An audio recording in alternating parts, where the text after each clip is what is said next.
asyrafil anbiya'i wal mursalin nabiyyina wa maulana Muhammadin wa ala alihi wa sahbihi ajma'in. Amma ba'du. Ma'asyiral muslimin, bapak-bapak dan ibu-ibu sekalian yang dirahmati Allah Subhanahu wa taala. Alhamdulillah, bersyukur kepada Allah Subhanahu wa taala di kesempatan pagi yang cerah ini Allah Subhanahu wa taala pertemukan kita di majelis ilmu. Kita semuanya sebagai manusia, kebutuhan kita kepada ilmu itu tidak terbatas. Kita kalau enggak makan, lapar masih bisa ditahan. Kita kalau seandainya enggak punya duit mungkin masih bisa ditahan. Tapi kalau sampai enggak punya ilmu, manusia akan cepat mati.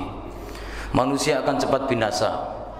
Kenapa demikian? Barakallahu fikum. Bisa kita perhatikan ketika dulu syariat Islam, ilmu dari Allah itu belum turun, manusia itu sesat yang sesat-sesatnya. Dalam persoalan sesembahan, manusia ada yang menyembah binatang, ada manusia yang menyembah pohon, ada manusia yang menyembah arwah leluhur, ada manusia yang menyembah kuburan, ada manusia yang menyembah batu, ada manusia yang menyembah sesama manusia. Karena gak dapat hidayah, itu mereka lakukan. Walaupun mungkin itu gak logis, walaupun itu gak normal, tapi dikerjakan. Itulah manusia, karena belum ketemu dengan hidayah, dengan ilmu syariat.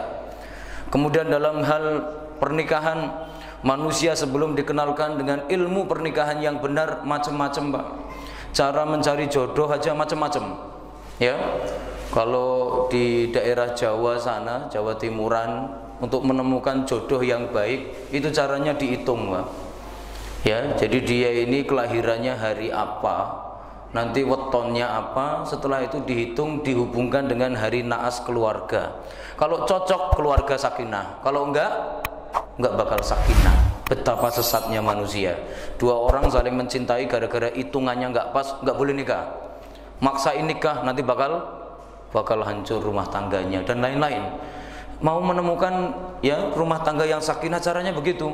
Sampai datang Islam mengajarkan kepada kita ya cara memilih jodoh yang benar, pernikahan Islami. Ya, bahkan di zaman-zaman Arab jahiliyah dulu, kata Rasulullah SAW, ketika manusia jauh dari ilmu, menemukan ya istri yang baik, menemukan istri yang cocok, bagaimana caranya? Itu juga luar biasa. Dikisahkan oleh Aisyah radhiyallahu anha, pernikahan zaman jahiliyah itu ada 3. Yang pertama yaitu pernikahan kontrak. Caranya bagaimana? Yaitu menikahi perempuan dalam waktu sekian dan disampaikan dalam akad nikah. Saya menikahimu 2 bulan, 3 bulan. Itu kayak outsourcing Pak. Nanti kalau cocok dilanjut, kalau enggak usah. Begitu. Itu pernikahan zaman dulu tuh seperti itu. Zaman jahiliyah.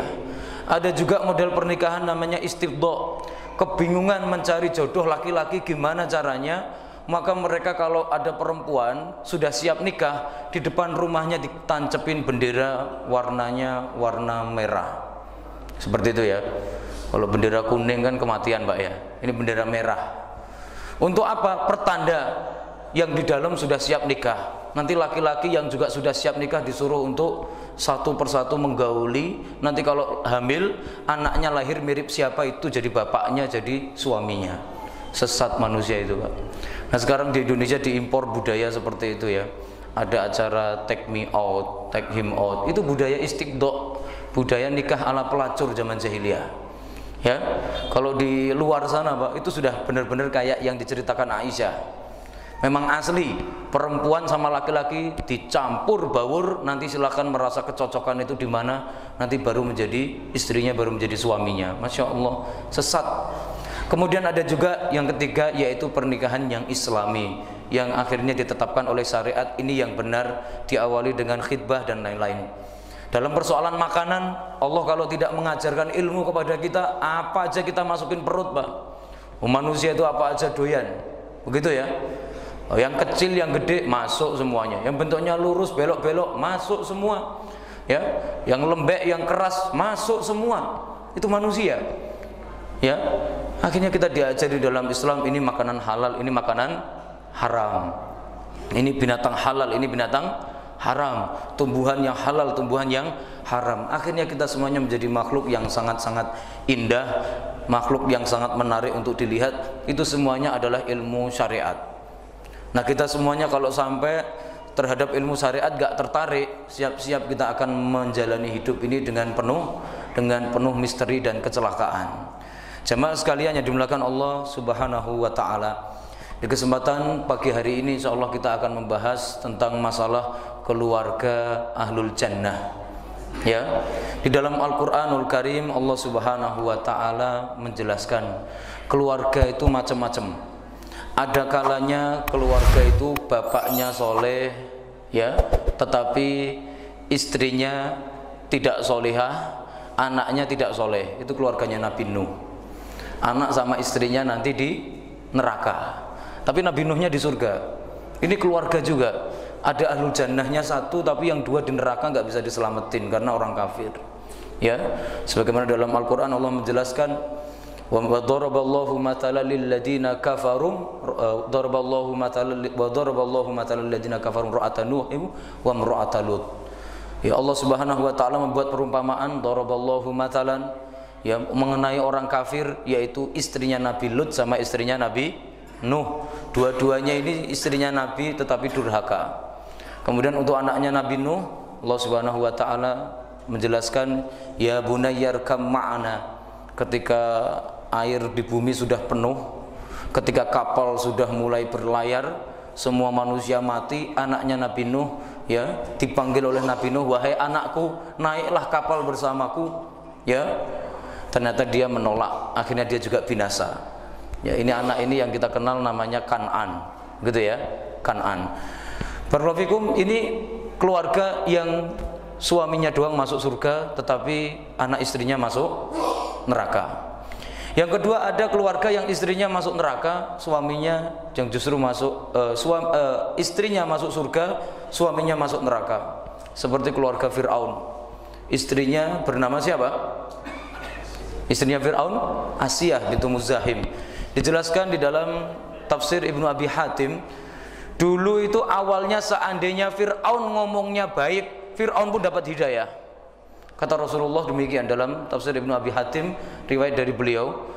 Jadi ceritanya dulu ketika Nabi Musa alaihissalam oleh orang tuanya dihanyutkan di sungai, ditemukan oleh keluarga Fir'aun. Pada waktu itu istrinya bilang, qurratu ainil li walak, Pak, saya boleh yang ngerawat ini, mudah-mudahan nanti menjadi sumber kebahagiaanku dan kebahagiaanmu.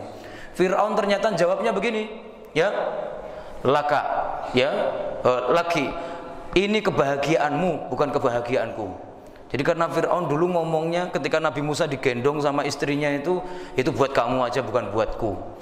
Seandainya dulu Fir'aun mengatakan buatku dan buatmu, dia dapat hidayah, Pak. Lahadahullah. Jadi makanya kita ngomong, ya, kalau ngomong berhati-hati karena omongan kita kadang berisi doa. Fir'aun seandainya dulu ketika istrinya bilang, Pak, ini biar nanti jadi anak kita, biar membahagiakan kita, Fir'aun tinggal ngomong iya ma, selesai, Pak.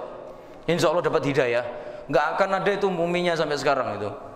Tapi karena Fir'aun justru menjawab buatmu doang, bukan buatku, akhirnya yang dapat hidayah Asiyah, Fir'aunnya nggak dapat. Jadi ini istrinya masuk surga, suaminya masuk neraka. Ada keluarga yang semuanya masuk surga, keluarganya Maryam, ya, karena Maryam itu orang tuanya namanya Imron, ya, kemudian istrinya Imron, tiga-tiganya sama-sama orang baik, semuanya bakal masuk surga, ya. Itu juga potret, ya, keluarga yang bakal masuk surga. Ada juga keluarga yang bakal masuk neraka semua, Pak. Tabbat yada abi lahabi wa tab ma agna anhu maluhu wa ma kasab sayasla naron dzata lahab wa imra'atuhu. Suami istri semuanya masuk neraka. Ini kompak ini, ya. Berdua sehidup semati setempat di akhirat nanti. Nah, jamaah sekalian barakallahu fikum, karena ternyata potret keluarga itu bermacam-macam seperti itu, maka di kesempatan kali ini coba mari bersama-sama kita membahas keluarga ahlul jannah itu yang seperti apa. Ya. Di dalam hadis riwayat Imam At-Tabrani, Rasulullah SAW menjelaskan, idza dakhala ar-rajulu al-jannata sa'ala ar-rajulu an waladihi wa walidihi wa zaujatihi.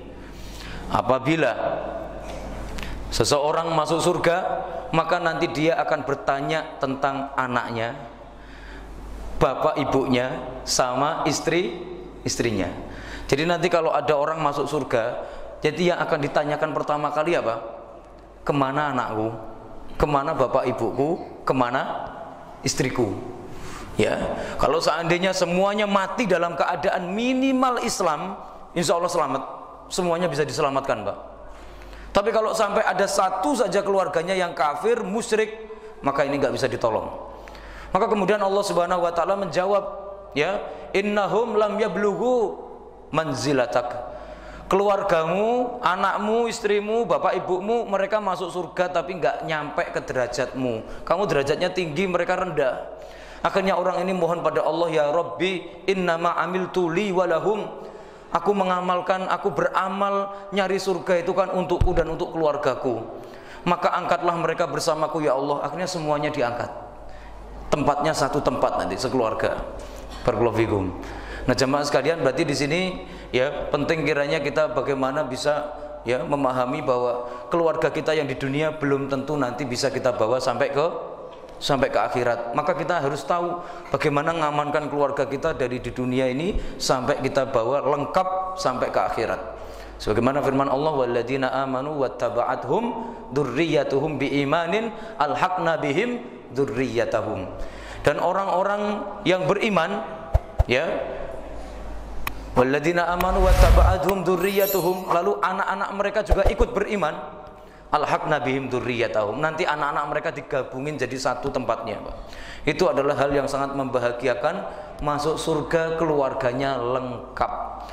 Walaupun seandainya nggak lengkap pun tetap bahagia, tapi yang lebih bahagia lagi kalau sampai masuk surga keluarganya masih utuh. Ya, jangan sampai ada bapaknya masuk surga, istrinya masuk neraka gara-gara tadi ya, dia tidak muslim atau gara-gara Islamnya batal. Barakallahu fikum. Jamaah sekalian yang dimuliakan Allah Subhanahu wa taala. Keluarga ahlul jannah. Kita berarti harus paham dulu ahlul jannah itu siapa. Nanti kita baru membentuk keluarga yang seperti ini.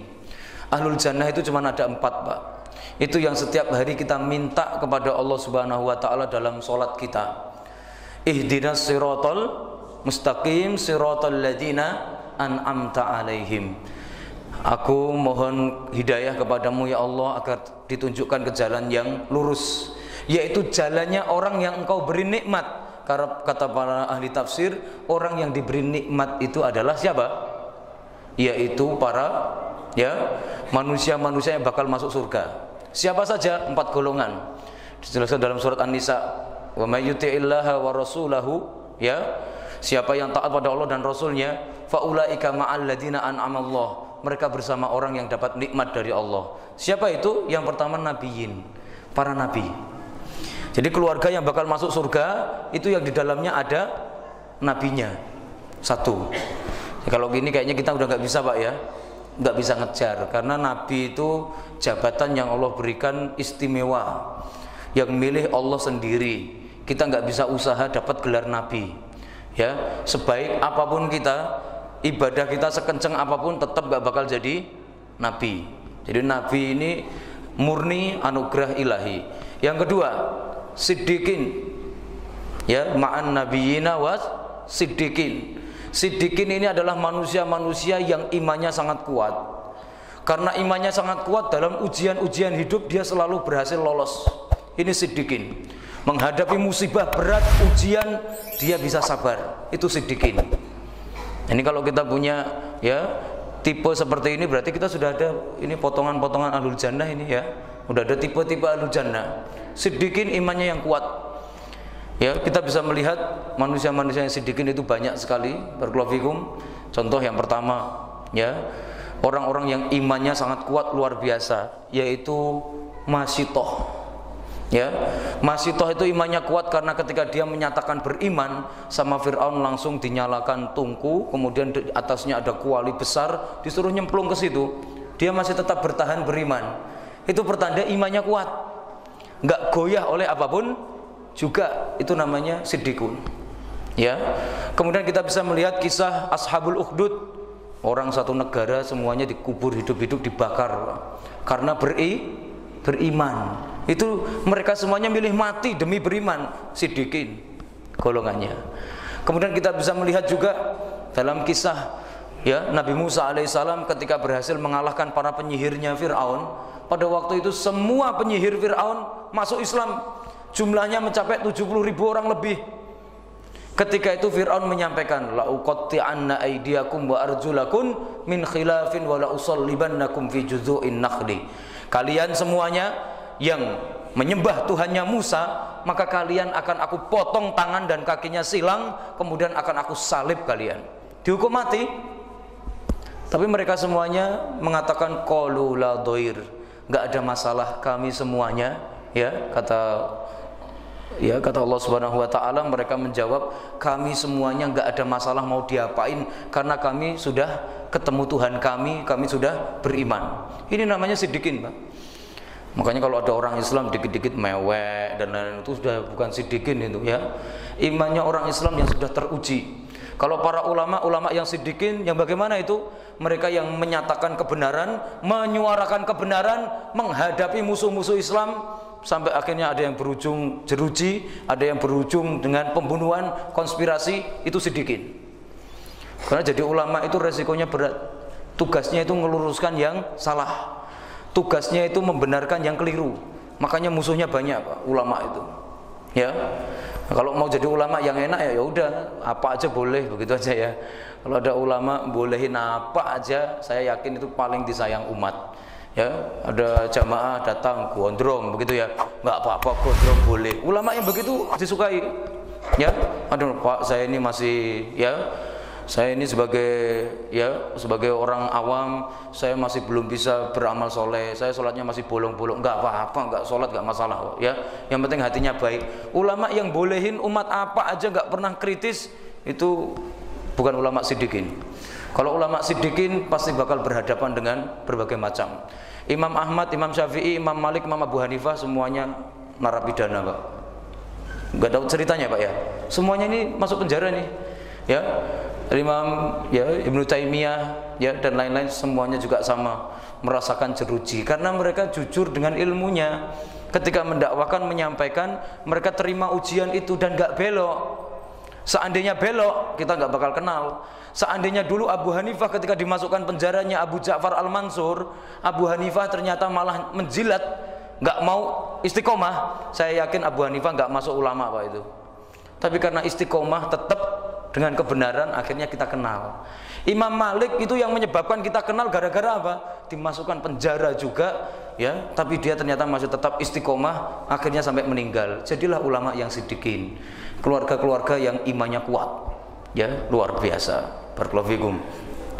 Kemudian di kalangan sahabat kita mengenal para siddiqin seperti Bilal bin Rabah. Ketika beriman resikonya harus disiksa sama tuannya, sampai dipanggang di atas padang pasir, tetap beriman. Ini siddiqin, berarti imannya benar-benar kuat, teruji. Kemudian contoh lagi adalah Abu Bakar As-Siddiq. Di saat semua manusia meragukan cerita Rasulullah, Abu Bakar yang percaya 100%. Ini juga sama, siddiqin. Nah, kita semuanya siddiqin ini tiap zaman berubah-ubah tipenya, Pak. Kenapa? Kalau zaman Nabi seperti itu. Kalau zaman sekarang ya siapapun manusia yang percaya 100% pada syariat, memperjuangkan syariat sampai akhirnya harus berlawanan dengan banyak orang, dikritik, dimaki, dicaci, dimusuhi, dia tetap istiqomah. Insya Allah itu bagian dari siddiqin. Kemudian yang selanjutnya, keluarga yang bakal masuk surga itu adalah syuhada. Nabiyin, siddiqin, syuhada. Kalau bisa di keluarga kita ada 1 atau 2 orang lah yang mati syahid. Nah, kalau bisa ya semuanya mati syahid. Kalau Khonsa itu punya anak 3, Pak, semuanya bilang, kamu jihad, gak usah pulang nanti, ya, karena pengen punya anak syuhada. Nah, kita kalau sudah ada jaminan bakal masuk surga, mau apa lagi di dunia ini? Ya, apa gak pengen cepat mati aja, pindah ke alam sana? Kan hidup kita ini pindah-pindah, Pak, ya, Bu, ya. Kita di dunia hidup sebentar, habis itu pindah ke alam barzah, habis itu pindah ke akhirat. Kalau seandainya orang pikirannya cuma dunia saja, ya nanti anaknya akan dijadikan mesin untuk nyari duit, bukan mencari pahala. Tapi kalau seandainya dia peduli terhadap akhirat, anaknya akan diusahakan bagaimana nanti menjadi syuhada, salah satunya begitu. Ini kan ahlul jannah ya. Kita pengen keluarga ini bertahan sampai di surga, anaknya ada yang jadi seperti itu. Makanya ketika itu diceritakan ya, Khonsa berkata kepada anak-anaknya, anak-anakku, kalau kalian pulang aku nggak seneng. Ingat ya, kalian pulang masih bawa jasad, masih bisa ngomong, nggak seneng pokoknya. Terus senengnya bagaimana? Kalian jadi syuhada. Akhirnya anaknya tiga-tiganya mati syahid. Ya, pada waktu itu orang-orang mau ngasih info saja itu sampai maju mundur, Pak. Jangan-jangan Khonsa nanti sedih kalau anaknya tiga-tiganya meninggal. Ya, diberitakan anakmu tiga-tiganya nggak ada yang selamat, semuanya ya meninggal. Khonsa alhamdulillah, mengucapkan alhamdulillah karena dia ngerti hakikat hidup, hakikat jannah. Seperti itu ya, hakikat jannah. Kemudian untuk syuhada ini bertingkat-tingkat, Pak. Syuhada juga bukan hanya satu level, tapi syuhada itu bermacam-macam. Kalau kita punya keluarga ada satu saja yang syuhada, insya Allah kita semuanya nanti bisa selamat. Kemudian barakallahu fikum, syuhada ini kata Rasulullah, Sayyidus syuhada Hamzah bin Abdul Muthalib. Pimpinan para syuhada itu Hamzah bin Abdul Muthalib, ya, yang gugur ya pada waktu itu, perutnya dibelah, jantungnya dan hatinya dikeluarkan lalu dikunyah-kunyah itu oleh Hindun. Ya. Kemudian kata Rasulullah yang selanjutnya warajulun, ya, dan seorang laki-laki ata imaman jairon, dia menemui pemimpin yang zalim, fa amarahu wa nahahu faqatalahu.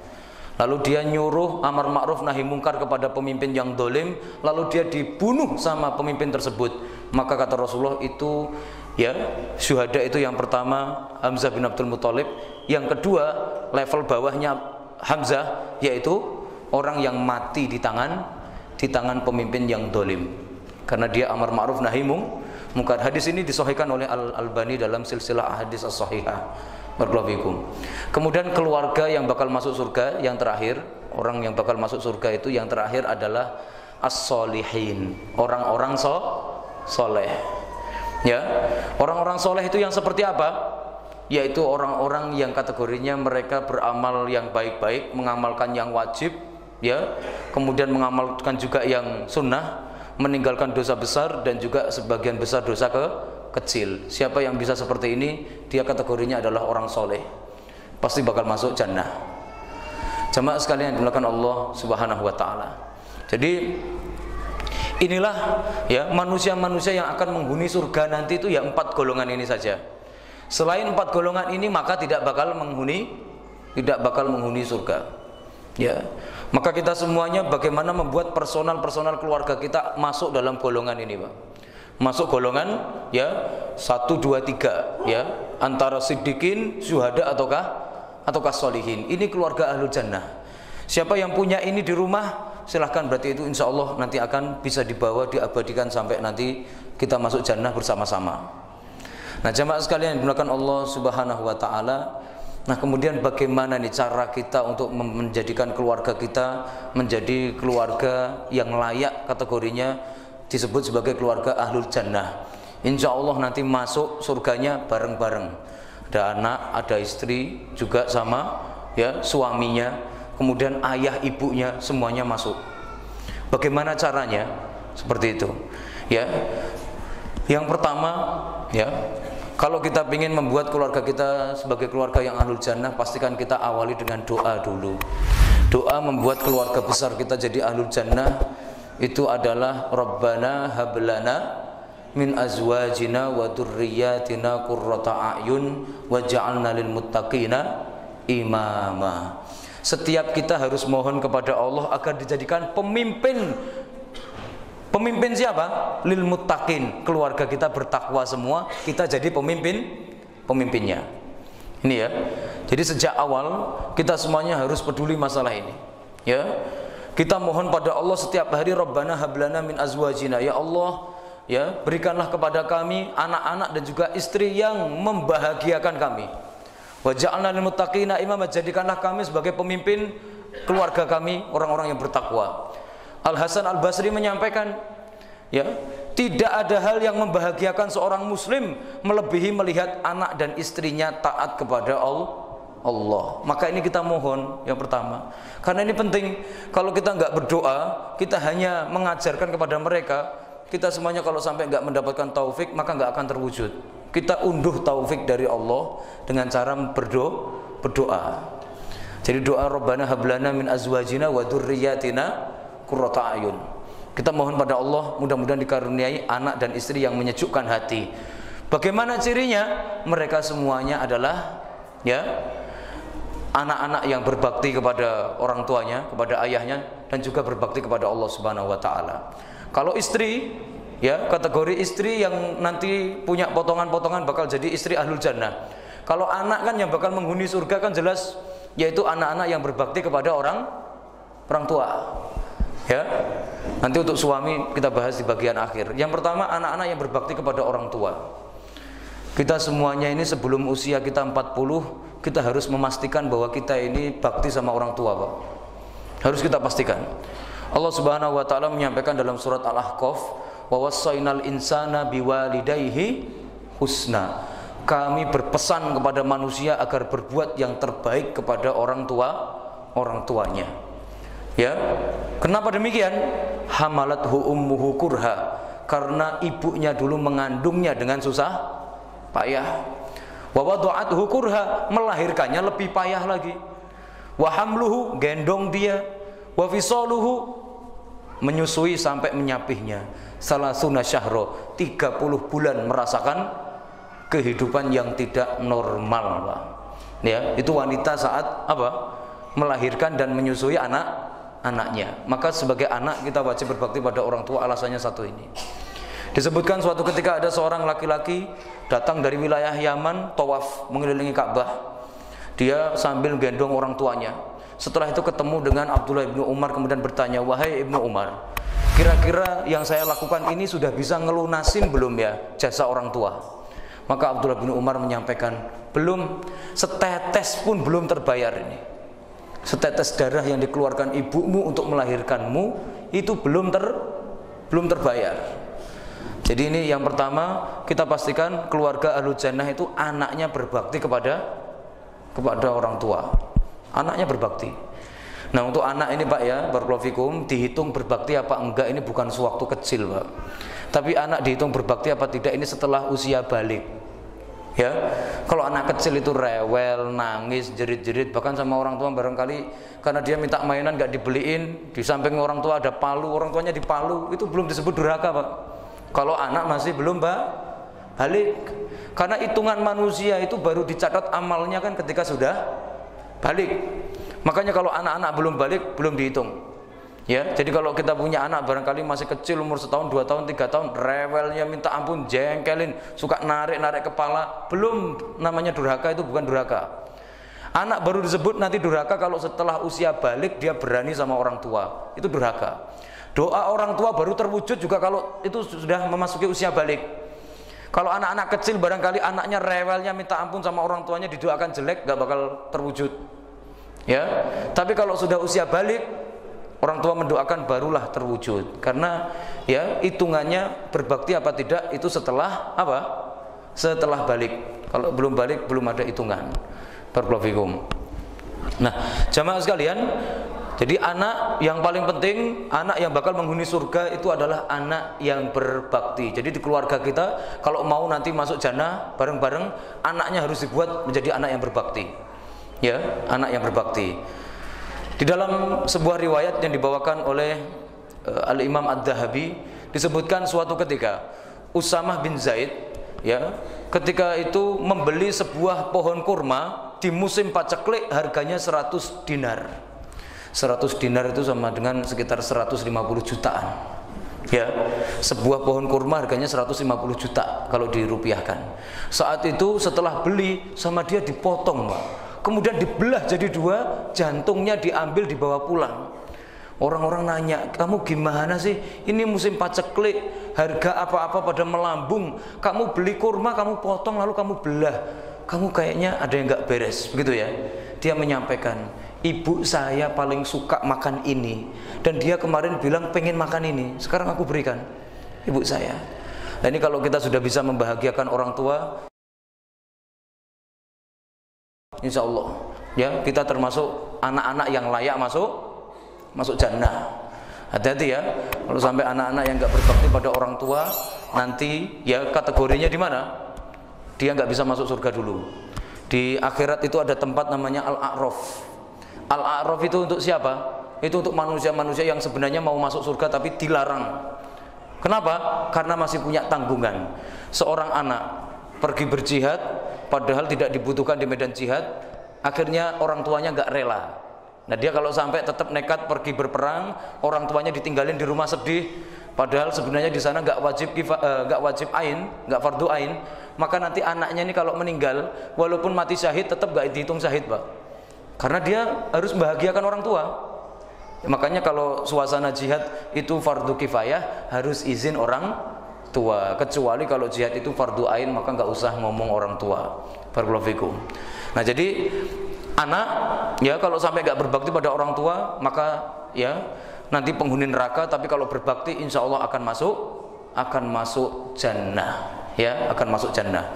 Kita melihat banyak kisah-kisah ya tentang anak-anak yang berbakti pada orang tua dan lain-lain.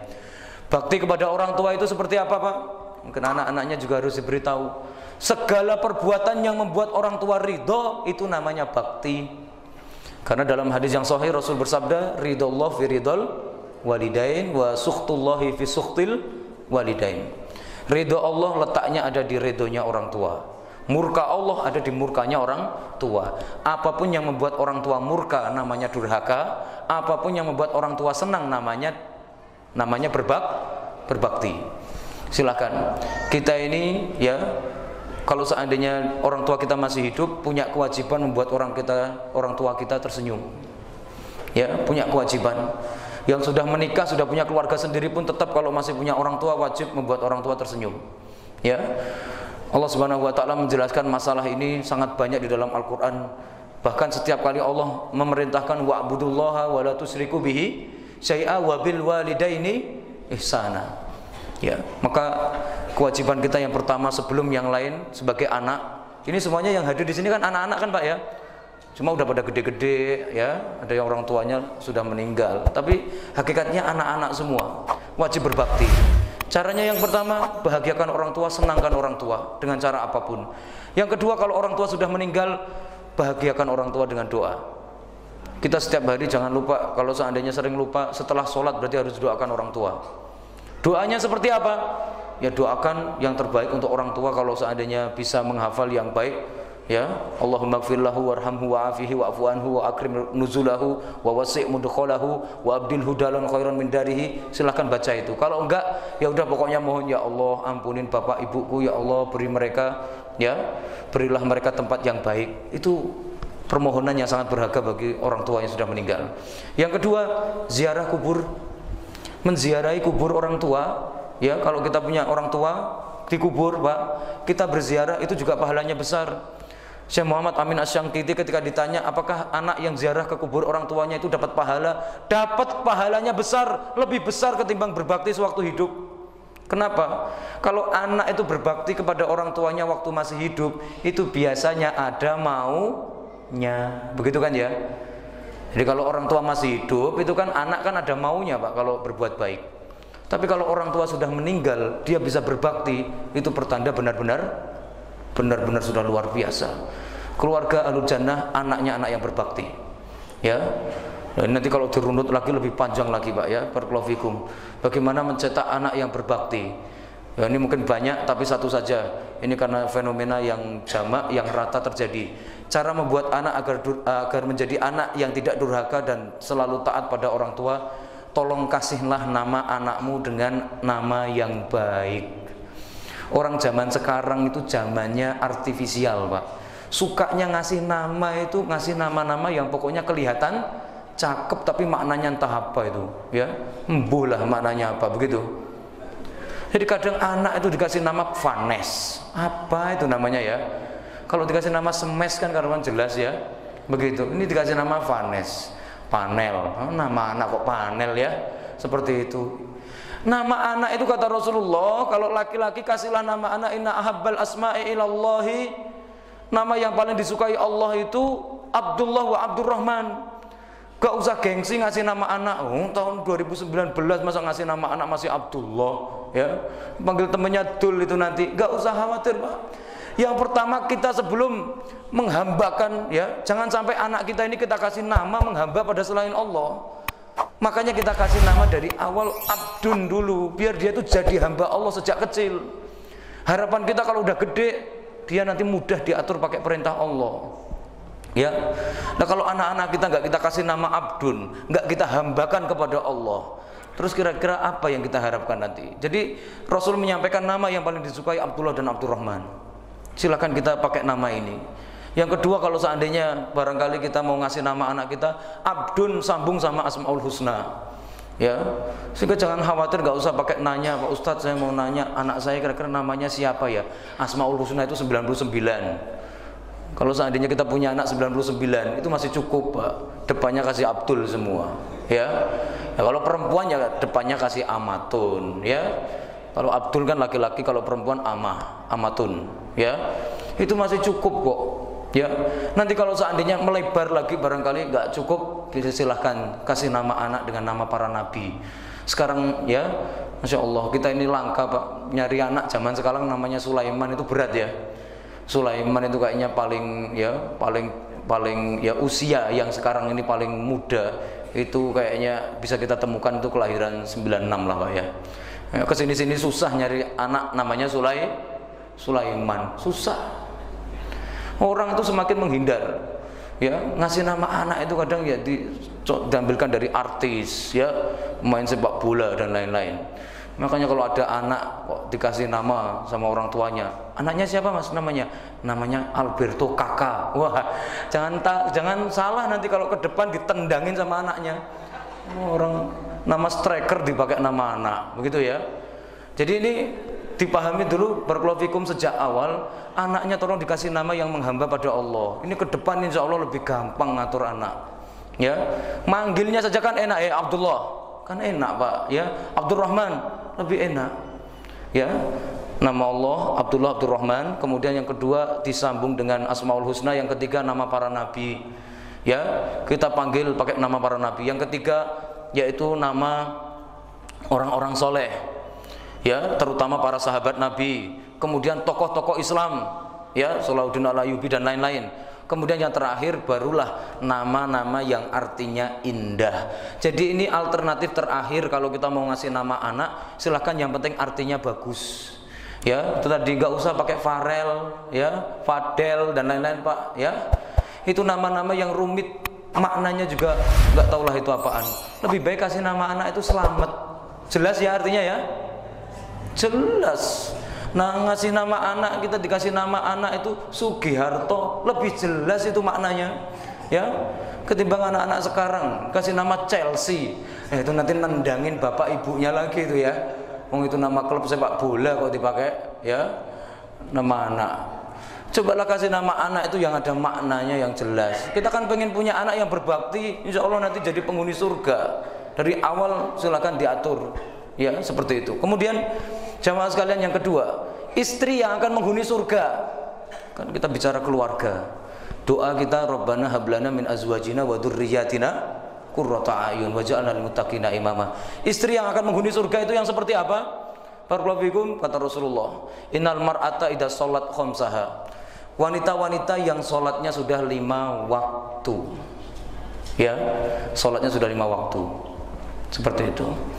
Jadi kalau seandainya ibu-ibu sekalian, ini nggak dituntut mengamalkan yang sunnah, Bu. Pokoknya yang penting sholat 5 waktu tepat waktu, dikerjakan di awal waktu sebaik-baiknya, ya. Jangan sampai sholat dipakai nyambi nonton sinetron, ya. Ini kalau iklan sholat, insya Allah, ya, nanti giliran iklannya nggak jadi sholat ternyata, ya. Ini kan parah. Jadi yang paling penting innar mar'ata idza sholat khamsaha, sholat 5 waktu ini wajib bagi perempuan tepat waktu, ya, seperti itu. Kemudian yang kedua, wasomat syahroha, puasa Ramadan sebulan, ya. Perempuan kalau sudah sholat 5 waktu, ini hadis riwayat Imam Tirmidzi, sholat 5 waktu, puasa sebulan. Yang ketiga, ya, wa ata'at zaujaha, taat kepada suami. Kalau suami nyuruh sesuatu yang mubah, nyuruh yang sunnah, yang wajib, wajib taat. Tapi kalau suami nyuruh yang makruh sama yang haram, nggak usah taat. Ya, ibu-ibu harus ngerti, taat itu untuk perkara mubah, sunnah sama wajib. Itu wajib untuk taat. Jadi suami kalau menyuruh apapun, kalau itu selama masih batas mubah, istri yang solehah, calon penghuni surga pasti akan taat. Ya, pasti bakalan mentaati. Suaminya misalkan ya, karena suaminya yang ngidam Pak ya, ibunya sih enggak, suaminya yang justru ngidam ya. Nanti saya tolong dimasakin telur, tapi telurnya jangan pakai garam ya, saya pengen telurnya kasih gula aja. Ya kalau ini mubah ya taatin aja. Masalahnya di mana? Mentaatin suami kok babnya, kan hukumnya mubah ya. Nah tapi kalau seandainya suaminya minta sesuatu yang nggak layak ditaati, ya jangan ditaati. Contoh, ada orang mau nagih hutang ya, istrinya dikasih tahu, mah nanti kalau ada orang nanya saya di rumah apa enggak, jawab aja nggak ada ya, begitu ya. Padahal ada di rumah, ini lagi meringkuk di kamar, begitu ya. Nah kalau yang seperti ini, istri yang solehah, nggak mas, ini bohong, dosa ini. Begitu, istri yang solehah akan selalu taat pada suami.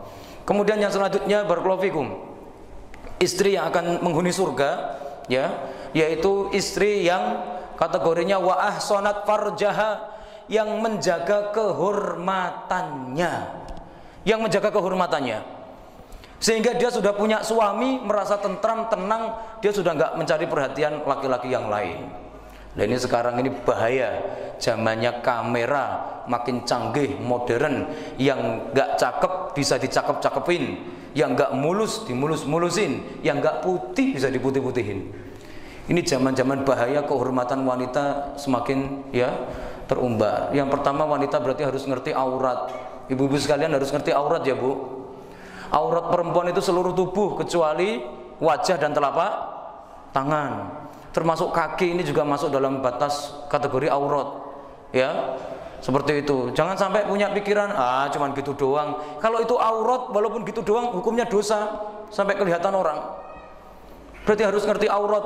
Anaknya yang perempuan dikasih tahu untuk menutup aurat ya, supaya nanti ini bisa mengerti ya, bahwa kalau sampai aurat ini terlihat, maka dia bisa menjadi jalan untuk masuk neraka nanti. Naudzubillah. Wa ahsanat farjah, harus bisa menjaga kehormatannya ya, menjaga kehormatan. Kalau auratnya laki-laki itu antara lutut sampai pusar ya, lutut sampai pusar itu laki-laki. Nah sekarang zamannya masya Allah, perempuan itu kadang lagi naik motor Pak ya.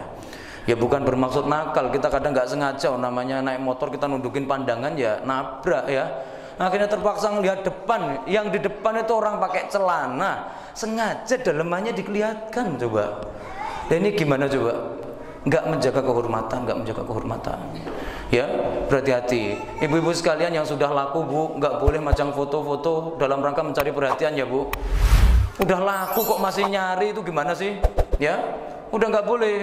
Nah kalau bapak-bapak masih boleh, karena jatahnya berapa Pak? Jatahnya 4 ya. Tapi untuk ibu-ibu nggak bisa, nggak boleh. Untuk ibu kalau sudah laku, stop, berarti sudah nggak boleh lagi nyari perhatian siapapun. Kalau mau nyari perhatian suaminya, seperti itu. Jadi kalau seandainya mau pasang foto atau apa, tunjukin pada suami, ya, Pak, ini cakep gak? Ya, cakep gak? Harus begitu. Kalau sampai ditujukan kepada orang lain, berarti ini termasuk kategori nggak bisa menjaga kehormatan. Nah saya ini berusaha menganalisa Pak, kenapa ya perempuan-perempuan, maaf Bu ini perempuan ya, kenapa perempuan zaman sekarang kok banyak sekali yang suka ngupload foto, monyong-monyong diupload, itu apa sebenarnya penyebabnya? Satu hal saya temukan ternyata, nggak sunat. Ternyata itu Pak, karena Rasulullah SAW menyampaikan khitan itu bagi laki-laki wajib, tapi bagi perempuan kehormatan. Bagi laki-laki fungsinya untuk membersihkan diri dari najis, kalau untuk perempuan bukan untuk membersihkan najis, tapi tujuannya untuk karomah, untuk jaga kehormatan, kemuliaan perempuan. Perempuan itu punya syahwat. Kalau seandainya nggak disunat, syahwatnya itu berlebih. Udah punya suami pun masih juga nyari perhatian ntar. Tapi insya Allah kalau disunat enggak. Makanya kalau lihat perempuan kok masih suka upload foto dan sunatin aja, insya Allah nggak bakalan ini ya, nggak sunat itu tandanya. Makanya dulu sahabat Rasul, kenapa wanita-wanita zaman itu mereka semuanya, ya, kenapa para sahabiyah itu mereka semuanya wanita-wanita mulia? Karena disyariatkan oleh Nabi Muhammad untuk khitan. Kenapa perempuan-perempuan Eropa banyak yang naudzubillah menjadi pelacur? Gara-gara mereka nggak khitan. Itu saja persoalannya. Makanya zaman sekarang zaman modern, ya, kalau kita punya anak perempuan juga sama, kalau bisa dikhitankan, mudah-mudahan nanti ke depan mereka semuanya menjadi perempuan-perempuan yang pemalu, yang menjaga kehormatan, punya karomah, punya perasaan saya orang baik-baik, mulia, begitu ya. Dan ini sekarang barakallahu fikum, maka istri harus bisa menjaga, ya, kehormatan sebaik-baiknya, terutama di zaman ketika kita dibukakan pintu untuk pamer, untuk memperlihatkan apa saja, ya. Berhati-hati ibu-ibu sekalian barakallahu fikum. Kalau mau ngupload foto masakan bolehlah, ya. Kalau mau upload foto, ya, rumah saya rapi silahkan. Tapi kalau sampai ngupload diri sendiri, nah itu berhati-hati. Ini istri yang tidak bisa menjaga kehormatan. Jadi tugas, ya, anak kalau dalam struktur keluarga Ahlul Jannah, anaknya anak yang berbakti, istrinya yang memenuhi 4 kriteria. Sholat 5 waktunya baik, puasa Ramadan, taat kepada suami, kemudian dia bisa menjaga kehormatannya. Orang seperti ini kata Rasulullah SAW, qila laha udkhulil jannah min ayyi babin syi'ti. Pada di kiamat nanti wanita seperti ini akan dipanggil oleh Allah, silakan kamu masuk surga lewat pintu mana saja yang kamu suka. Kalau laki-laki mau masuk, ya, surga lewat pintu puasa, harus banyak-banyak puasa. Kalau perempuan nggak usah, cukup puasa Ramadan aja. Kalau kita laki-laki puasa Ramadan doang nggak akan masuk Ar-Rayyan, Pak. Itu harus ditambahin puasa sunnah. Tapi kalau perempuan bisa, karena perempuan itu memang tugasnya menjalankan yang wajib, yang sunnah harus izin kepada suami. Seperti itu ya, harus izin suami. Barakallahu fikum. Jadi ini, kemudian suami Ahlul Jannah. Suami yang akan menjadi Ahlul Jannah. Ini yang seperti apa nih kira-kira? Yaitu ar-rijalu qawwamuna 'alan nisa, yaitu laki-laki yang qawwam. Ya, orang Arab itu punya banyak istilah. Kalau Allah Subhanahu wa taala itu qayyum. Ya, kalau laki-laki manusia kata Allah namanya qawwam. Ya. Kalau orang yang berdiri namanya qaim. Ini satu kata, Pak. Qaim, qawwam, qayyum, itu satu kata semua. Artinya apa? Qawwam, qayyum, ya, kalau qayyum itu artinya yang setiap saat mengurus makhluk.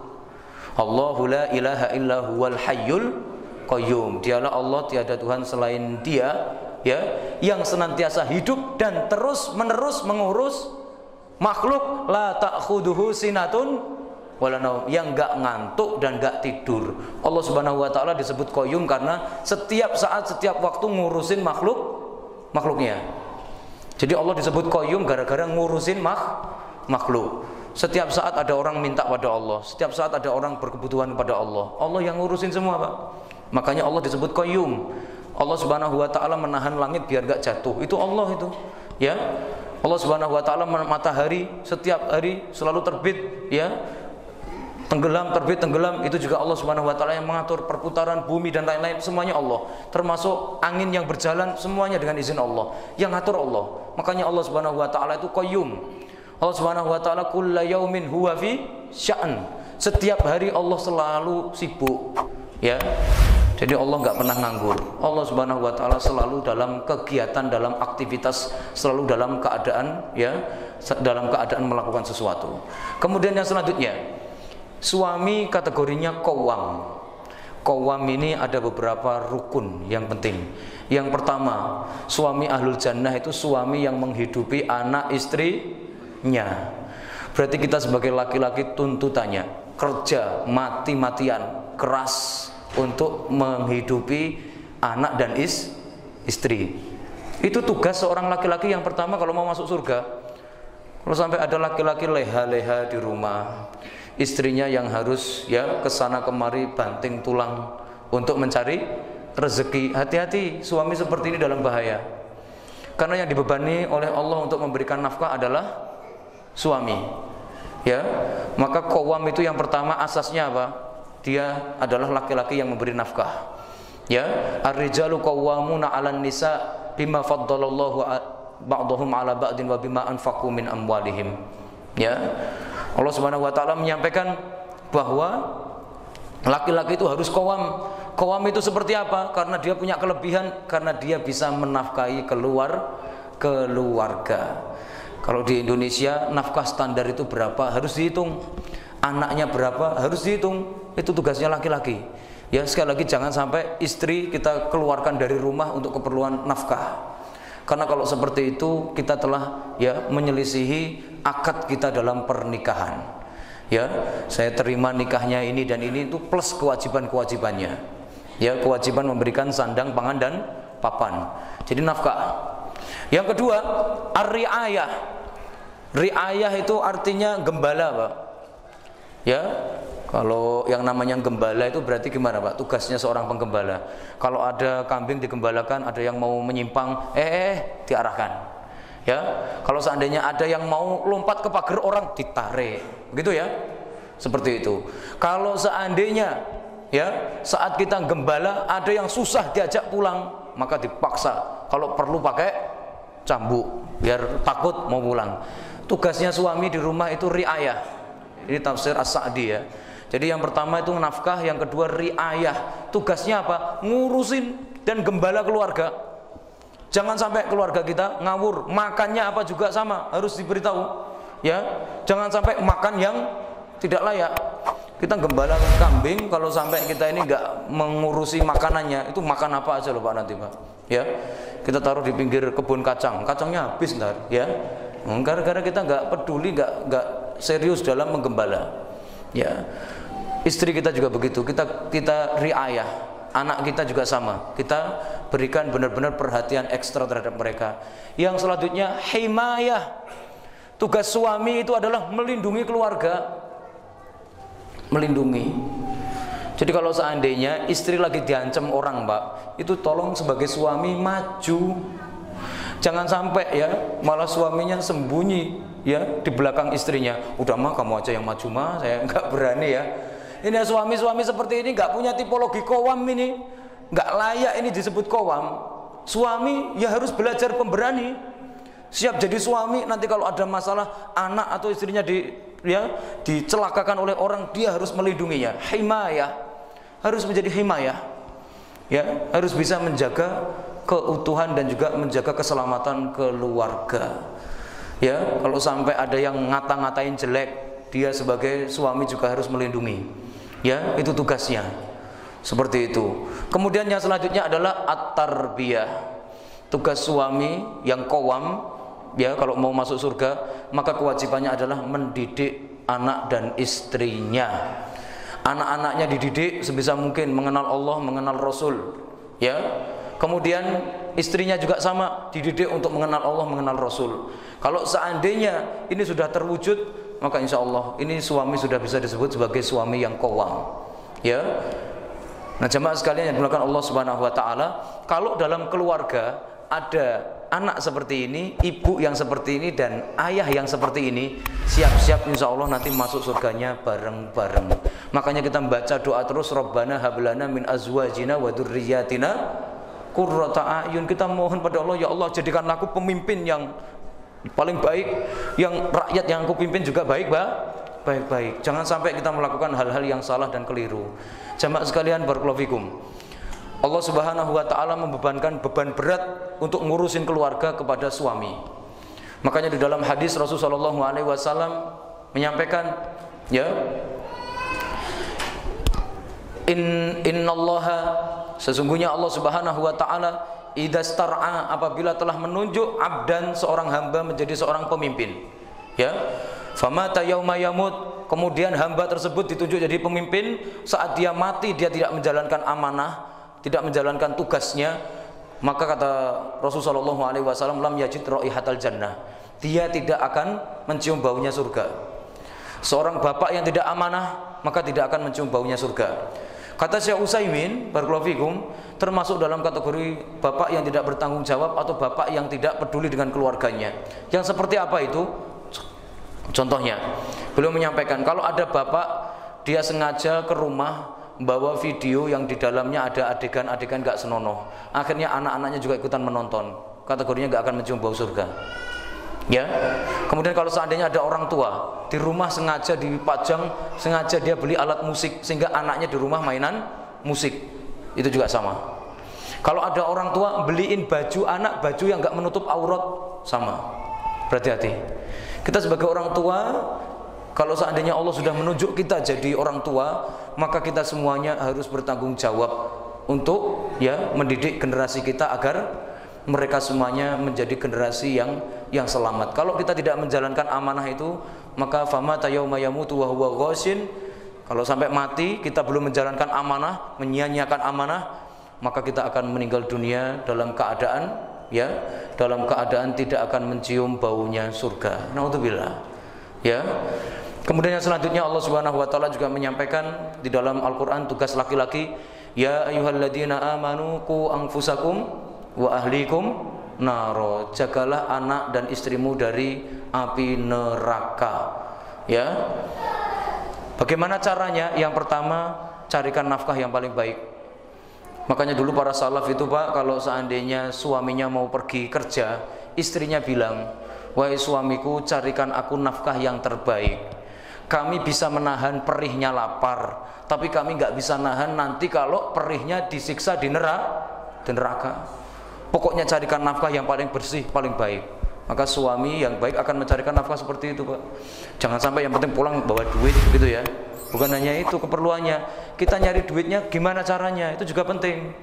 Ya, bukan sekedar dapat duit, pulang anak istri kenyang, itu belum disebut bertanggung jawab. Nanti anak istri kita ikut dibakar di neraka kalau seandainya makan dari makanan yang haram. Kemudian yang kedua, ya, kita semuanya punya kewajiban mendidik anak-anak kita. Yu'addibuhum, bagaimana anak dan istri kita didik, kita bina. Mereka semuanya kita arahkan untuk cinta Allah, cinta Rasul, mengamalkan yang wajib, menjalankan yang sunnah, meninggalkan yang haram dan juga yang makruh. Ini sebisa mungkin.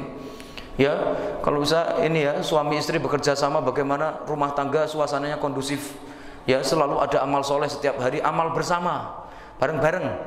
Seperti itu ya, sehingga nanti akan menciptakan ya suasana keluarga yang baik, dan insya Allah ini juga diridhoi oleh Allah. Kemudian yang selanjutnya, jaga keluarga dari api neraka itu bagaimana caranya? Ya, jaga anak dan istri, maka jangan pernah menyediakan fasilitas bagi mereka untuk masuk neraka. Ya, ini cara kita menjaga keluarga, jangan sampai kita sediakan fasilitas. Kalau anak dan istri kita belum bisa amanah dengan internet, nggak usah dibeliin internet Pak. Kalau belum bisa amanah dengan TV, nggak usah dibeliin TV. Seperti itu ya. Jadi jangan sampai suami kita itu menikmati laki-laki lain di rumah. Waduh, naudzubillah ya. Jadi kalau sampai di TV karena artisnya lebih ganteng-ganteng, sedangkan suaminya nggak begitu menarik, akhirnya saya lebih suka nonton TV daripada lihat suami, kan bahaya ya. Kalau sampai seperti itu, maka suami dilarang keras untuk mendatangkan mara bahaya di dalam rumah. Ya, barakallahu fikum. Kemudian suami harus punya rasa cemburu. Suami harus punya rasa gregeten kalau melihat istrinya melakukan hal yang salah atau anaknya melakukan hal yang salah. Rasulullah SAW menyampaikan ada 3 golongan pada hari kiamat tidak akan dilihat oleh Allah, tidak akan diajak bicara, dan dosanya nggak akan diampuni. Siapa itu? Ada 3 golongan. Di antaranya adalah wadayus, yaitu laki-laki yang nggak punya rasa cemburu, alladzina yukilruna al-khubsa fi ahlihi, yaitu laki-laki yang membiarkan ada tindakan, ya, ada tindakan ibaratnya kurang ajar di dalam rumahnya. Ini juga sama Pak. Sekarang ini juga banyak laki-laki nggak memahami hal ini ya. Mudah-mudahan Allah Subhanahu Wa Taala menyadarkan banyak laki-laki. Kadang kita melihat istrinya diboncengin barangkali ojek online atau apa, biasa aja Pak ya. Harusnya nggak boleh, suami itu harus cemburu, begitu ya. Tapi kadang kita berpikir, oh, udah mah ojek aja, begitu ya. Suami malah sengaja ngasih jalan. Harusnya cemburu melihat istrinya diboncengin laki-laki lain, walaupun itu cuma barangkali ojek online. Jangan sampai kita membiarkan hal itu. Laki-laki kalau nggak punya cemburu nggak bisa masuk jannah nanti. Problemnya begitu. Sama kalau sampai anaknya dipacarin sama laki-laki, juga orang tua itu harus ngamuk. Kenapa demikian? Kalau sampai membiarkan al-khubza, membiarkan perbuatan keji dilakukan di depan mata, ini orang tua juga masuk neraka juga nanti. Berhati-hati, makanya nggak boleh ya membiarkan ada tindakan mesum di rumahnya, entah itu istrinya atau anaknya melakukan tindakan yang nggak benar dengan lawan jenis. Itu harus punya rasa cemburu seperti itu, ya, harus punya rasa giroh, ya, atau kecemburuan. Nah jemaah sekalian, itu semuanya tugas laki-laki yang paling utama, ya, tugas laki-laki. Terus kalau perempuan boleh nggak cemburu pada suaminya? Boleh, siapa yang bilang nggak boleh? Ya, kalau suaminya kelihatan ada gelagat-gelagat nggak bener, nggak baik, silakan Bu diprotes, nggak masalah. Ya, tapi kan laki-laki jatahnya 4 tadi katanya. Kalau nikah kan boleh, tapi kalau main perempuan ya nggak boleh, SMS ya nggak boleh. Itu memang nggak boleh dari sononya. Beda kalau persoalan pernikahan. Ya, barakallahu fikum. Jadi jamaah sekalian, kita semuanya harus memahami hal ini, ya, bahwa dalam rumah tangga kita ini bisa jadi nanti kita akan masuk neraka gara-gara keluarga ini. Makanya kita perlu membina keluarga kita agar jadi keluarga yang ahlul jannah, supaya nanti kita masuk surganya itu bareng-bareng. Ketika sampai di akhirat nanya, mana istriku di surga sana, mana anakku di surga yang sana. Jangan sampai ketika bertanya, mana anakku, neraka. Ya, karena dulu nggak pernah dididik, nggak pernah diajarin. Ya, nah jamaah sekalian barakallahu fikum, terakhir, minimal sekali Pak, keluarga ini biar bisa bertahan tetap masuk jannah, satu hal, semuanya beragama Islam, sampai mati muslim, tauhidnya masih bener, syahadatnya belum batal. Kalau seperti itu yakin dapat pasti nanti masuk jannah, pasti keluarga akan ketemu. Tapi ingat syaratnya apa? Pastikan mereka matinya muslim, matinya muslim dalam keadaan Islam. Nah sekarang ini yang paling berbahaya, kita memperhatikan banyak sekali manusia melakukan pembatal-pembatal keimanan dan pembatal syahadat. Itu yang mengerikan. Kita ini yang paling bahaya sekarang ini Pak, ya, coba saya jelaskan sepintas ya. Ada 10 pembatal syahadat. Keluarga kita jangan sampai melakukan satu pun. Kalau keluarga kita selamat dari 10 ini, insya Allah nanti masuk surga bareng-bareng kita Pak. Keluarga kita benar-benar akan jadi keluarga ahlul jannah. Ya, apa itu? Yang pertama, syirik. Syirik artinya menyekutukan Allah. Ya, kita harus peduli yang dilakukan istri, yang dilakukan oleh anak kita. Jangan, kita pastikan jangan sampai mereka melakukan syirik Pak. Kadang anak-anak kita ini barangkali kita ikutkan, sana ikut pencak silat, ikut ya bela diri. Ternyata di tempat bela diri di sana disuruh kalau mau naik tingkatan, naik sabuk itu disuruh nyembelih ayam di kuburan. Nanti setelah nyembelih baru naik tingkatan. Anak kita berarti musyrik dong. Ya, berarti harus kita urus. Yang pertama anak-anak kita cek jangan sampai syirik. Ya. Atau apalagi jangan-jangan barangkali Pak, ada juga ya karena ujian kesulitannya akhirnya A B C D E F G A B C ya, karena bingung mau jawab A B C apa D ya, nggak ngerti jawabannya ya. Bismillahirrahmanirrahim, A B C. Ini juga masuk dalam bab kesirikan ini ya, mengundi nasib, menggantungkan nasib kepada kancing baju, barangkali kalau ada ini ya, nggak boleh. Atau jangan-jangan mungkin sebelum ujian karena dia gemetaran khawatir, akhirnya sama temennya dikasih bekal. Ya, udah ini saya punya jimat mantep, kamu pegang aja, nanti kamu pasti bisa jawab. Kalau ada yang seperti itu juga sama. Atau barangkali, nih nanti kamu kalau pas ujian pakai peci ya, ini peci bertuah ini misalkan. Ini semuanya bab syirik. Hati-hati. Anak-anak kita, istri kita jangan sampai. Apalagi istri juga sama, jangan sampai melakukan hal-hal yang berbau kesirikan. Ya, jangan sampai melakukan hal yang berbau hal-hal yang bernilai syirik. Kemudian yang kedua, pembatal syahadat itu ya, kata Syekh Muhammad bin Abdul Wahab, yang kedua yaitu orang-orang yang meminta kepada selain Allah. Ya. Jadi dia ini karena merasa sungkan sama Allah, akhirnya mintanya kepada para wali, orang-orang soleh dan lain-lain itu ya. Kalau ada yang mintanya pada selain Allah, jelas ini juga syahadatnya batal. Keluarga kita pastikan sejahat apapun, seburuk apapun, kalau mau berdoa langsung kepada Allah. Allah itu Maha Esa, nggak buka cabang, nggak buka distributor, nggak buka agen. Ya cuma satu. Jadi kalau mau butuh sesuatu langsung menuju Allah, nggak pakai lewat siapapun. Ya. Kemudian yang ketiga, yang membatalkan syahadat yaitu menganggap bahwa orang kafir itu tidak kafir, menganggap semua agama itu sama. Hati-hati. Kita harus yakin dalam sanubari kita yang terdalam, orang kafir sebaik apapun tempatnya di neraka. Walil kafirina adzabun alim. Orang kafir itu pasti masuk neraka Pak. Kalau sampai kita ya Barangkali anak-anak kita di sekolahan diajarin semua agama itu sama, semuanya nanti akan menuju kepada surga. Itu berarti anak kita diajarin kekafiran. Kita mempertahankan jangan sampai syahadat anak saya batal. Ya, kalau masih ada yang punya keyakinan seperti itu, kita luruskan. Berarti anak kita, kalau karena di sekolahan, sekolah itu kan mengajarkan kepada anak kita kan ideologi-ideologi yang banyak menyimpang, Mbak. Sekuler, ideologi pluralisme, ya, dan juga ideologi liberal dan lain-lain. Makanya kita sebagai orang tua, kalau anak kita dari sekolahan, kita periksa. Jangan sampai kita tahu jadinya, pokoknya ranking berapa gitu aja. Jangan. Anak kita pemahamannya bagaimana di sekolahan. Ya, kalau memang diajarin yang nggak benar semua agama sama, itu hati-hati. Sekarang ini zamannya manusia nggak peduli masalah agama, Pak, karena mereka yakin semua agama itu sama kok, semuanya nanti bakal masuk surga. Hati-hati, agama Islam beda dengan agama yang lain. Makanya Rasul memerintahkan agar kita setiap malam membaca Qul ya ayyuhal kafirun. Siapa yang membaca itu maka dia sudah lepas dari kemusyrikan dan juga lepas dari kekufuran. Ya, karena surat yang paling tegas membedakan Islam dengan yang lain itu surat Al-Kafirun. Jadi tiap malam kita baca hadis riwayat Imam An-Nasai, hadis sahih. Kemudian yang keempat, pembatal syahadat, yaitu siapa yang menganggap ada yang lebih benar ketimbang Nabi Muhammad. Itu juga jelas dia keluar dari agama Islam. Nah, kita kalau sampai punya anak atau istri meyakini ada yang lebih benar daripada Nabi Muhammad, hati-hati, Pak. Ada yang lebih baik dari Nabi Muhammad, hati-hati, keluar dari agama Islam.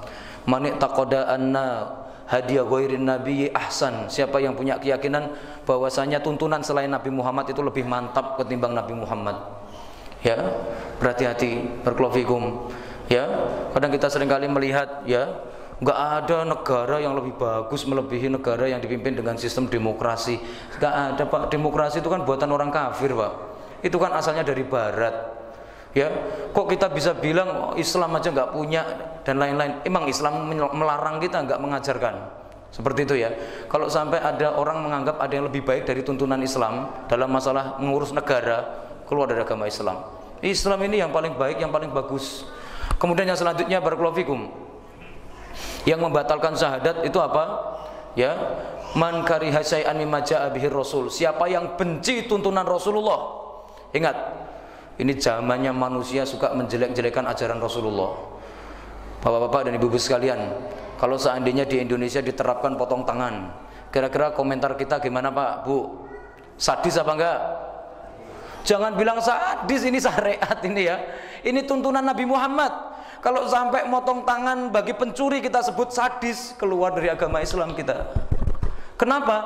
Karena itu tuntunan di dalam Al-Quran. Wasariku wasariqatu faqta'u aydiyahuma. Orang nyuri itu hukum dari Allah, apa? Dipotong tangan. Orang berzina hukumannya dirajam kalau sudah pernah menikah. Kalau belum pernah menikah maka dicambuk. Itu jangan bilang waduh hukumannya anarkis. Hati-hati, ini syariat. Kalau kita juga sama, Pak. Kalau seandainya berbicara mengenai jihad, perang, kita itu kan sebenarnya butuh sekali yang namanya peperangan, Pak. Indonesia merdeka itu juga dengan perang. Seandainya dulu di Indonesia ini nggak ada pejuang yang berperang, kita akan jadi negara persemakmuran. Jadi Belanda semua, Pak, kita ini nanti. Ya, saya, di sini, nanti begitu nanti kita. Tapi alhamdulillah kita ini dulu punya pahlawan-pahlawan yang perang itu loh. Nah, sekarang ketika ada orang bicara masalah jihad, radikal, keluar dari agama Islam. Jihad itu ajaran Rasulullah, kok bisa dibilang radikal gimana, ya? Seperti itu. Pokoknya jangan pernah nge-labeli syariat dengan label jelek. Ibu-ibu sekalian, kalau dengar kata poligami walaupun nggak mengamalkan, Bu, ya, jangan sampai bilang diskriminasi, ngerendahkan perempuan. Itu syariat dari Allah, syariat Rasulullah. Kalau sampai kita menjelek-jelekkan itu, benci dengan hal itu, berarti kita keluar dari agama Islam. Naudzubillah. Jadi nggak boleh, ya, membenci syariat Islam. Tuntunan Rasulullah itu yang paling baik dan paling benar, maka nggak boleh benci, ya, nggak boleh benci. Jadi kalau seandainya kita melihat hukuman kisos, kalau di Jeddah itu kan ada lapangan kisos, Pak, ya. Orang kalau membunuh maka dihukum matinya di situ, dipancung. Siapa yang punya keyakinan, waduh hukumannya sadis banget, hati-hati. Itu tuntunan Allah, itu hukum yang paling indah itu buat pembunuh. Paham, ya? Hukuman paling indah buat pencuri dipotong tangan. Hukuman paling indah buat pemabuk adalah dicambuk. Seperti itu. Kalau sampai kita punya pikiran ini sadis, ini ngeri, parah, keluar dari agama Islam. Makanya keluarga harus kompak kita ajari syariat Islam paling baik ya nak. Ya, pokoknya kalau dengar kata-kata itu dari syariat Islam seperti itu. Makanya ketika saya melihat ada orang benci banget sama jenggot dan lain itu, masya Allah, itu masih muslim apa enggak ya? Ada kan Pak ya rekamannya itu ya, orang pakai jenggot katanya jenggotnya makin panjang makin goblok. Ada ya? Karena orangnya bilangnya goblok ya saya bilang goblok. Begitu loh. Itu ajaran Rasul, Pak. Nabi Muhammad itu jenggotnya lebatnya luar biasa. Ya, beliau pelihara, perintahkan beliau umatnya untuk melihara. Kok bisa dibilang jenggot ini goblok? Ini gimana coba?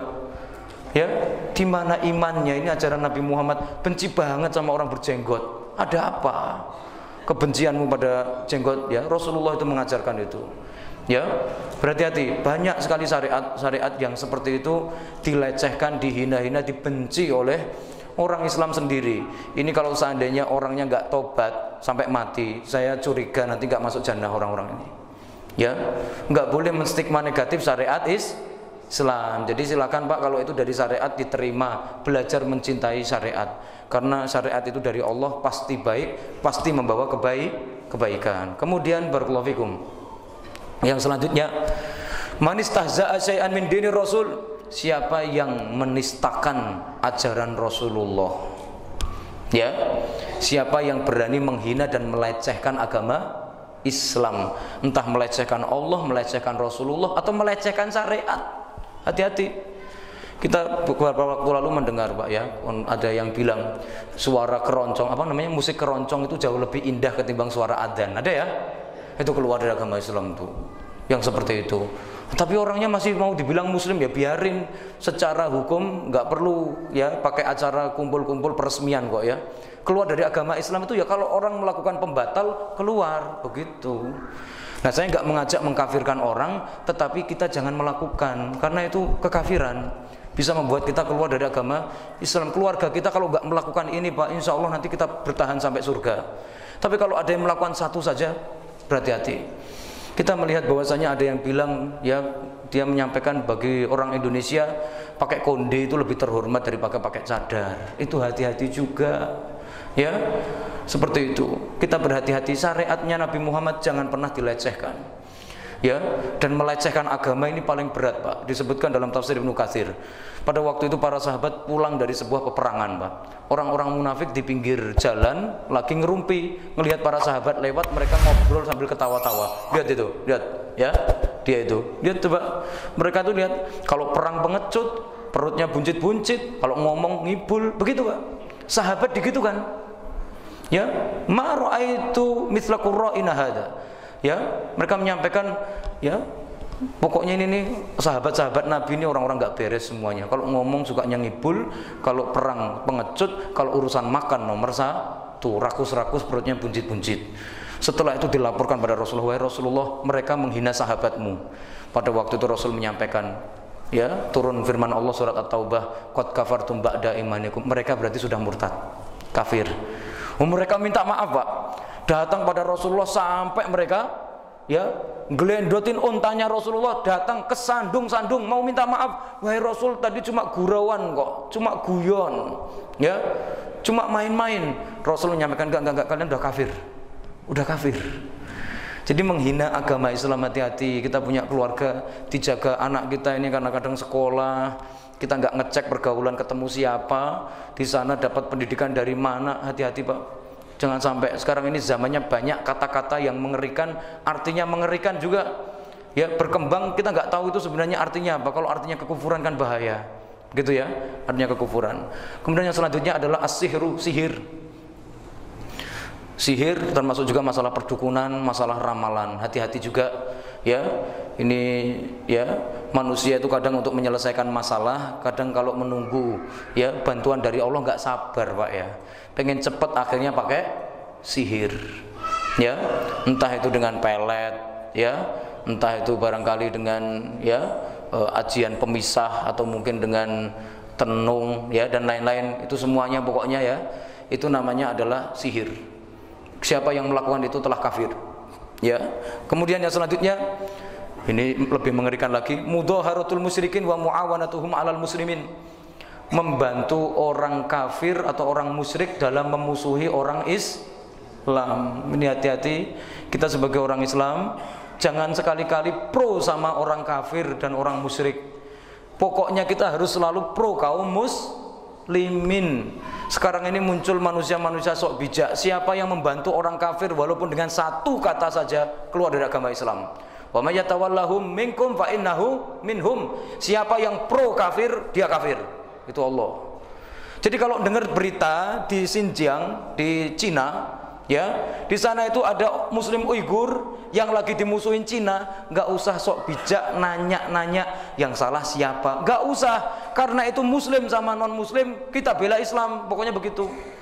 Kalau yang bertengkar itu orang Islam dua pak, baru nanya, nggak apa-apa. Atau orang kafir dua-duanya nanya, masalahnya apa mas? Tanya, masalahnya apa ini? Masalahnya apa? Tapi kalau itu orang kafir sama orang Muslim, jangan sampai kita membantu.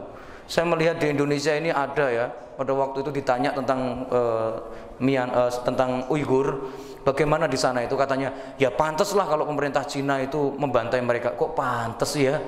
Ini keluar dari agama Islam. Dibuka pak itu di apa itu situs Kiblat ya, Kiblat wawancara itu eksklusif dengan salah satu tokoh Indonesia terkenal dia. Ya, dia menjawab ya pantas lah, namanya Uighur itu diusir. Ya mereka itu banyak yang radikal. Aduh ini radikal lagi ya. Ini zamannya orang gampang banget bilang radikal ini ya. Berhati-hati.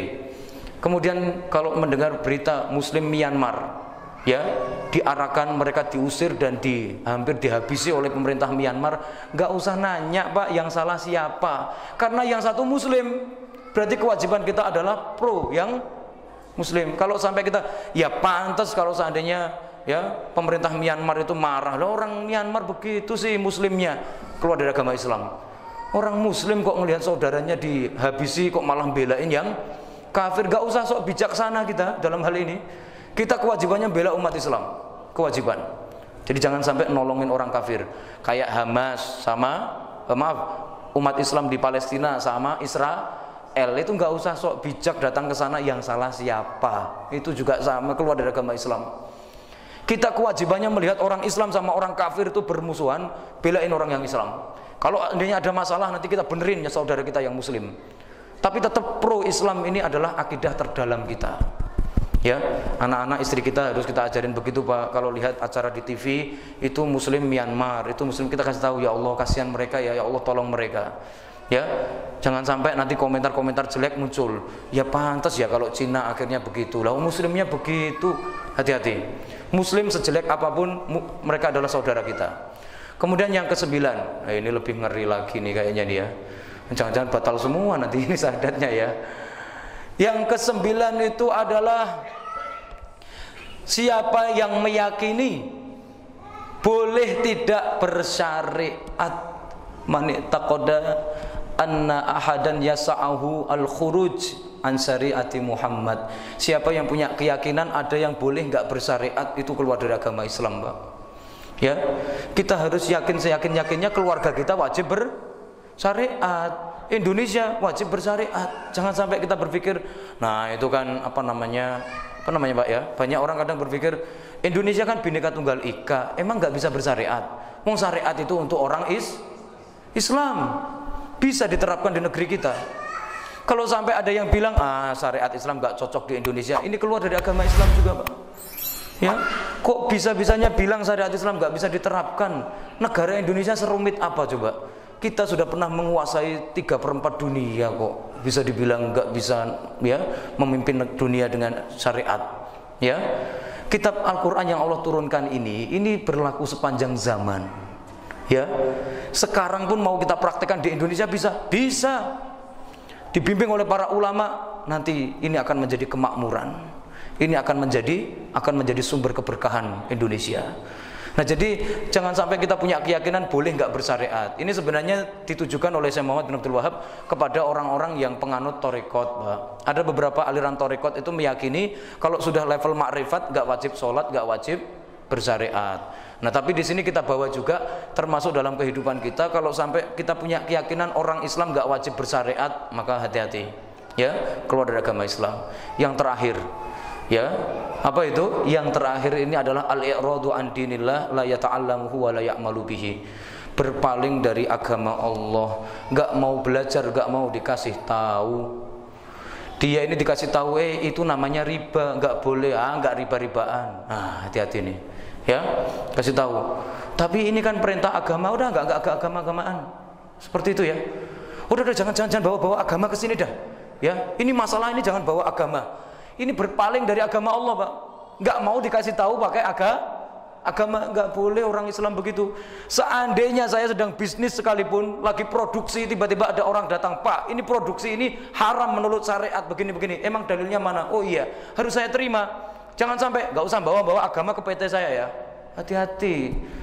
Ada, Pak, kata-kata seperti itu. Banyak, ya Allah. Ini jangan-jangan banyak yang batal orang Islam di Indonesia ya. Jadi jangan bawa-bawa agama ke negara, Masya Allah. Ya, ada kata-kata seperti itu. Yang bisa ngatur negara kita ini hanya agama. Kok bisa dibilang jangan bawa-bawa agama? Hati-hati. Atau kalau nggak seperti itu kita berdalil pakai yang lain, kita tinggalkan agama Islam. Ya. Jadi ketika ada orang misalkan bermaksiat, Pak, kenapa kamu malah minum minuman keras? Dia bilang, hak saya dong, ini kan HAM. Keluar dari agama Islam, Pak. Mending kalau seandainya mau bermaksiat, bilang aja, maaf saya memang belum bisa ninggalkan, begitu aja. Jangan malah ngeyel. Kalau kita bermaksiat rumusnya begitu, kalau mau tetap dianggap muslim oleh Allah. Seandainya kita gibah, ngomongin orang, Bu, ini kan ibu-ibu yang paling banyak ya, Bu ya. Menurut penelitian, Bu, ibu-ibu itu dalam satu hari itu menghabiskan 18.000 sampai 24.000 kata. Sedangkan laki-laki 7.000 doang. Kan berarti kan yang paling banyak ngomong siapa? Ibu-ibu kan? Ya. Maka di sini kalau seandainya ada yang ngingetin, jangan menggunjing orang, jangan gibah. Tolong kalau masih pengen terus lanjut gibah, tolong, iya sih, iya, oke deh, tapi ini kan penting misalkan. Itu masih mending. Jangan sampai kita ngomong hak asasi saya dong, gitu ya. Kalau sampai kita lebih meninggikan HAM ketimbang syariat, keluar dari agama Islam. Hak asasi manusia itu buatan siapa? Ya, kalau kita sebagai orang Islam, hak kita ini terbatasi hak Allah. Ya, hak asasi Allah jauh lebih utama ketimbang hak asasi manusia. Barakallahu fikum. Dan ini kadang banyak sekali manusia-manusia yang seperti itu diberitahu tentang syariat malah justru ngeyel. Mereka nggak mau tahu, nggak peduli saya, ya. Seperti itu. Nah, kalau ada manusia seperti itu, syahadatnya batal. Keluarga kita selamatin. Selama masih muslim, insya Allah nanti akan masuk surga. Pasti masuk surga. Dalam hadis, ya, terakhir saya tutup, dalam hadis riwayat Imam Bukhari, Rasulullah SAW, ya, Nabi Muhammad itu sayang sekali dengan umatnya, Pak. Karena saking sayangnya beliau itu dikasih doa mustajab, nggak dipakai, disimpan biar besok jadi syafaat buat umatnya. Nabi Nuh dulu punya musuh, karena dikasih kesempatan doa langsung mohon, ya Allah, ya la tadar, ya fil ardi minal kafirin ada yaro. Dia mohon, ya Allah, saya kan dikasih kesempatan doa mustajab, musuh saya banyak, ya Allah hancurkan mereka semuanya, lenyapkan dari muka bumi, habis semuanya, Pak. Nabi Musa sudah juga minta doa mustajab, Fir'aun ditenggelamkan. Semua nabi doa mustajab sudah dipakai, kecuali Nabi Muhammad. Nabi Muhammad sengaja nggak pakai untuk apa coba? Karena beliau pengen, ya Allah, nanti ini akhir zaman aja, ya Allah, ketika nanti di alam akhirat nanti doa ini aku baru minta. Akhirnya nanti pada hari kiamat Nabi Muhammad disuruh berdiri oleh Allah. Ya Muhammad kum sal tu'tah. Wahai Muhammad, berdiri kamu, mau minta apa? Ya. Akhirnya Nabi Muhammad menyampaikan, ya Allah, keluarkanlah manusia yang dalam hatinya ada sebiji sawi keimanan. Sebiji sawi keimanan keluarkan, ya Allah. Akhirnya pada waktu itu Allah Subhanahu wa taala mengeluarkan dari neraka siapapun yang ada iman walaupun sebiji sawi, dikeluarkan dari neraka, Pak, masuk surga. Kemudian Nabi Muhammad disuruh minta lagi, minta apa kamu? Dia bilang, ya Allah, keluarkanlah man kana fi qalbihi mithla habbati khardalin minal iman. Siapa yang dalam hatinya ada iman walau lebih kecil dari biji sawi, keluarkan dari neraka, ya Allah. Akhirnya di neraka dilihat manusia yang punya iman lebih kecil dari biji sawi, dikeluarkan, Pak. Kemudian diminta lagi, minta apa wahai Muhammad? Nabi Muhammad minta tumal adna fal adna, ya Allah, yang lebih kecil lagi, yang lebih kecil lagi, ya Allah. Nah, kemudian terakhir Nabi Muhammad ketika diminta, minta apa wahai Muhammad? Maka Nabi Muhammad menjawab, ya Allah, akhrij kullul aman qala la ilaha illallah.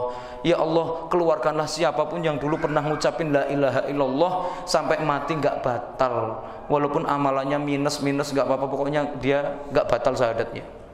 Ya, jadi selama syahadat kita nggak batal, insya Allah keluarga kita semuanya jadi keluarga ahlul jannah. Makanya kita perhatikan, ya, kita ajarin mereka tentang masalah ini. Ini mendesak, Pak, penting. Kita hidup di zaman, ya, banyak sekali, ya, orang yang melakukan pembatal syahadat ini.